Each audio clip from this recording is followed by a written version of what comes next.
নমস্কার, কেমন আছো সবাই? আশা করছি সবাই খুব ভালো আছো। আর এই তো আমরাও বেশ ভালোই আছি।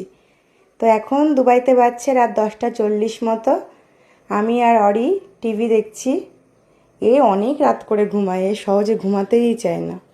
আজকে না দুবাইতে ভীষণ হাওয়া দিচ্ছে, মানে আমরা যেখানে থাকি সেখানে প্রচণ্ড হাওয়া। বাকি জায়গাতে দিচ্ছে কিনা বলতে পারবো না, আবার অনেকে অনেক জায়গা থেকে কমেন্ট করবে আমাদের এখানে হাওয়া দিচ্ছে না। তো যেখানে আমি থাকি দুবাইতে সেখানে প্রচুর হাওয়া দিচ্ছে, ভীষণ ঠান্ডা ঠান্ডা লাগছে, হাওয়া দিচ্ছে বলেই ঠান্ডাটা লাগছে আর কি। তো ভিডিওতে হয়তো বোঝা যাচ্ছে না কতটা হাওয়া, কিন্তু অ্যালোভেরার ফুলটা দেখো কিরম দুলছে। এটা তো মানে খুব নরম নয় যে প্রচুর দুলবে, তাও দেখো কতটা দুলছে। এটা এর থেকে বোঝা যাচ্ছে যে হাওয়া কতটা হচ্ছে। আর এদিকে আমাদের রাত্রে খাওয়া দাওয়া সব কমপ্লিট হয়ে গেছে।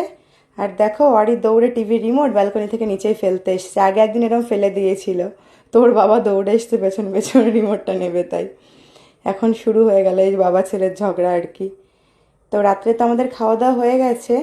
আর যেহেতু মকর সংক্রান্তি গেল, এখন থেকে তো পিঠে পুলি খাওয়ার সময়। তো আমি একটু পায়েস বসিয়েছি। তো চাল ফুটে এসছে পায়েসের, আর একটু জাল করে নামিয়ে নিলেই পায়েস রেডি হয়ে যাবে। আর মোটামুটি 15 মিনিট মতো জাল করতে হবে। আর পায়েসের যে মেইন জিনিসটা আমার দেশ থেকে আনা একদম অরিজিনাল নলেন গুড়। পাটালি গুড়টাকে আমি এরকম ক্রাশ করে নিয়েছি চাকু দিয়ে। এবার এটা মানে এটা দিয়ে দিলেই আমার পায়েস ফুল রেডি আর কি। তো আমি একটু বাদে দেবো, এখন দেবো না। বেশি আগে দিলেও না গুড়ের গন্ধটা আমার মনে হয় যে একটু মানে কেমন একটু কমে কমে যায় আর কি।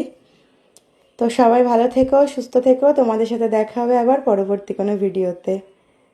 শুভরাত্রি সকলকে, বাই বাই।